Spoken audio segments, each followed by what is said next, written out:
Hey, what's going on guys? Wheelie YouTube here, back with another video. And the rarities for Cosmo Blazer have been announced. We pretty much know the full set at this point.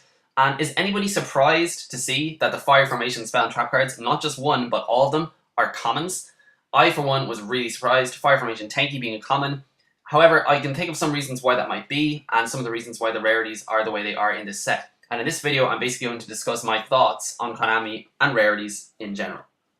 Okay, so first of all, let's clear a few things up. Konami generally don't decide rarities based on the inherent quality or general applicability of a card in various decks. So if you look at the likes of Giant Soldier of Steel, Miracle Contact, for example, or Advance Zone, just to name a few from the last 3 sets in this 8th series of the OCG, you will find that they are not particularly amazing, and I think their rarities are the way they are simply for the purposes of money making and for the exclusivity that they have in the TCG English printed editions of the sets.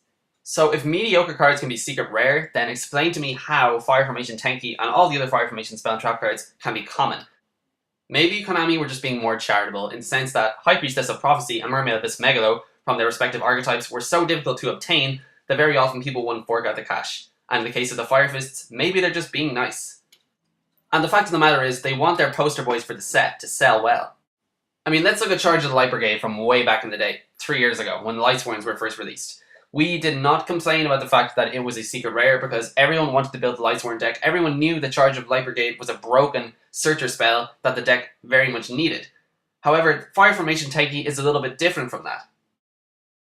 So I believe Konami did what they did is basically because of the general applicability of Fire Formation Tenki. It allows you to search up any level 4 or lower beast warrior type monster, not just the ones which are applicable to the Fire Fist. So you have the likes of Gladiator Beasts, the up-and-coming Fire Kings, you know, cards that stand on their own like Reborn Tengu, Wind-Up Rabbit, and even Wind-Up Hunter. Assuming that Wind-Up Factory is going to be hit by the ban list, this could be an extremely useful card for them to have.